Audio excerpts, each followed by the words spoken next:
Alunos e alunas da disciplina PS 3212, turma 1, turma sexta-feira de manhã. A aula de hoje é sobre a resposta em frequência de circuitos RC e RLC. Na aula passada, estudamos fasores, que prevê o comportamento de um circuito elétrico numa frequência fixa.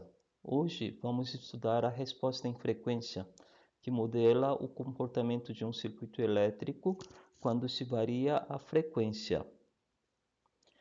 Primeiro, vocês vão simular a resposta em frequência de um circuito RC, este circuito aqui. Como eu disse na outra aula, simular para mim, pelo menos, significa prever usando qualquer meio, né? Qualquer meio. O que vai acontecer com o circuito quando rodar de verdade, quando eu fizer experimento real. Simular dar um jeito de prever o que vai acontecer na experiência real. Assim, pelo menos na nossa turma 1, sexta-feira de manhã, vocês não precisam obrigatoriamente fazer simulação usando Multisim ou LTSpice.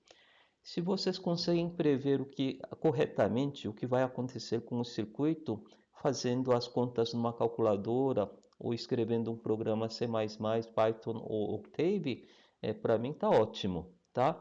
Também, evidentemente, também podem simular usando Multisim e LTSpice. Ninguém impede, né? Mas vocês podem usar outros meios para simular. Em particular, nesta aula, se vocês quiserem simular os circuitos usando a planilha Excel que está em e-disciplinas, para mim está ótimo, tá?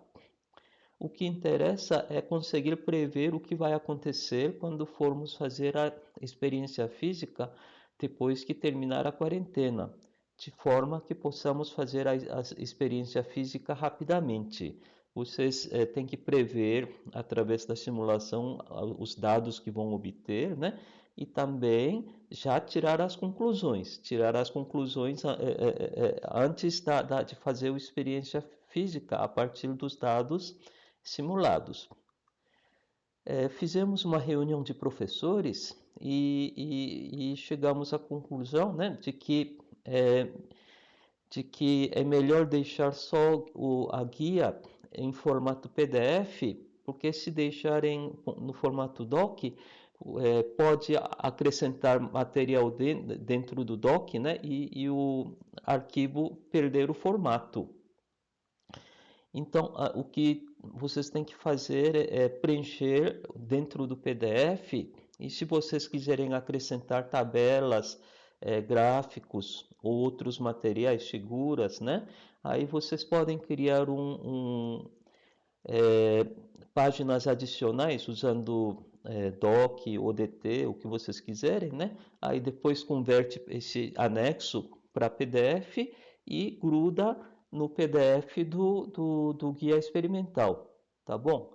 Então, é como se vocês fossem imprimir o guia experimental, né? Preencher à mão, né? Aí, em vez de preencher à mão, vocês preenchem usando algum programa. E se quiser acrescentar gráfico, né? Vocês acrescentem como anexo, assim como nós fazíamos, né? Quando fazíamos experiências físicas, tá? No item 1E, vamos ver aqui, no item 1E, esse aqui, né? Aqui tem um monte de frequências para pegar os dados aí, né? Mas, na verdade, não precisa de tantos dados para tirar conclusão. O que precisa é ter dados suficientes para poder traçar o gráfico, né? E, em especial, prever o comportamento do circuito perto da frequência de corte. Então, eu sugiro que vocês coletem nestas frequências, que acho que é suficiente. Se vocês quiserem coletar em outros pontos, não tem problema também, né? Mas pelo menos coletem nessas frequências. Se fizerem só essas frequências, eu acho que é suficiente para vocês poderem tirar conclusões, tá? Depois, vão simular a resposta em frequência de um circuito RLC paralelo, este circuito aqui. No roteiro, na guia experimental, acho que está faltando os valores de RS e LS. RS é 8 ohm e LS é 3 mH, tá? Aqui também, aqui no guia experimental está pedindo coletar monte de dados, né? O que interessa mesmo aqui, bom, eu tentei diminuir aqui, não diminuiu muito aqui, mas o que interessa é comportamento geral da curva, né? E mais especificamente o que acontece perto da frequência de ressonância, tá?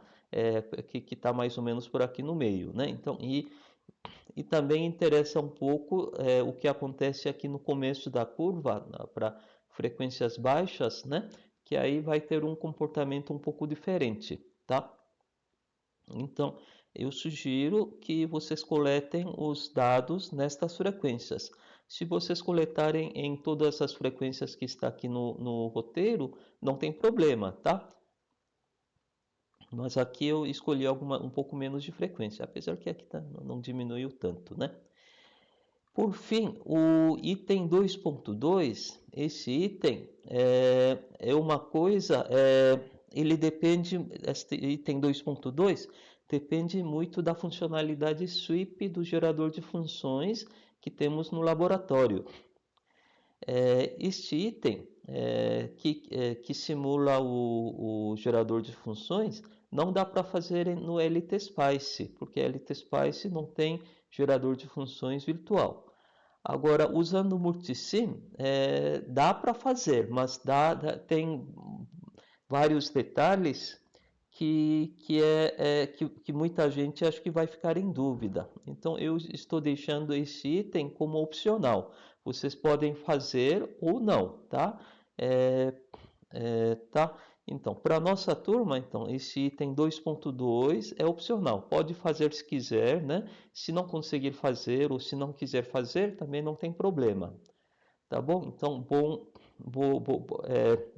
espero que vocês consigam fazer essa simulação sem muitas dificuldades. Tá bom?